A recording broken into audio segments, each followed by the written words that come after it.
Hi, my name is Jade Savage. I'm a fourth-year kinesiology undergrad student at the University of Regina.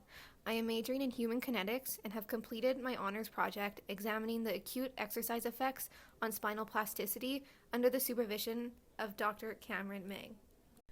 Over the last semester, I have had the pleasure of working at Gateway Alliance Medical Clinic under the supervision of Taylor, whom is the Director of Exercise Physiology and Research. My fieldwork experience focused on the evaluation and implementation of exercise programming and lifestyle modifications for at-risk and clinical populations in a primary healthcare environment. My special project focused on the development of diabetes and chronic respiratory diagnostic pathways in the wake of the COVID-19 pandemic. This project began with a thorough evaluation of the healthcare demands and challenges experienced by patients registered within the Gateway Alliance medical clinics.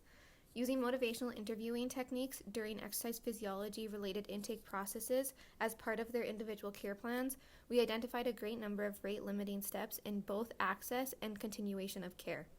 These rate-limiting steps include severely limited access to spirometry and electrocardiogram services within the South Saskatchewan Health Authority network, restrictions placed on follow-up therapies and education pathways with the redeployment of respiratory therapists during the COVID-19 pandemic, and the breakdown of interclinic communication and referral pathways from individual differences in COVID-19 precautions having been maximized with the gradual lifting of public health restrictions.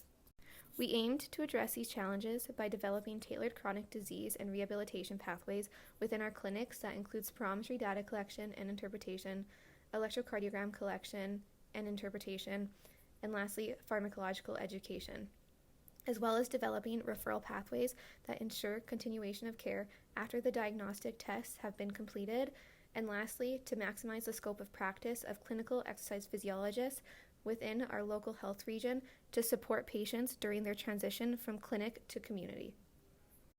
To date, we have been successful in developing an in-house spirometry assessment and interpretation pathway open to the 2,000 Gateway Alliance medical patients that have been waiting over 2 years since their last spirometry assessments. We have also integrated our clinical exercise physiology and rehabilitation services that include physiological education, exercise prescription, and lifestyle factor management with pharmaceutical and biomedical technology companies to bring state-of-the-art respiratory and diabetes monitoring equipment to patients. It was incredibly important to integrate our services within the Saskatchewan Health Authority to maximize the accessibility of our services to address these barriers both within our clinic and in the Regina area, successfully marrying the public and group clinic sectors to provide the highest tier of care possible at an individual and a population level. Over the last few months, we have supported over 200 patients through our combined respiratory and diabetes pathways and are hoping to expand our pathways to the other local clinics before the end of April 2022. I would absolutely recommend this fieldwork placement to future kinesiology students that are interested in clinical populations, wanting to receive their CEP certifications, or interested in pursuing chiro or medicine in the future. It has been an absolute pleasure working alongside Taylor this semester.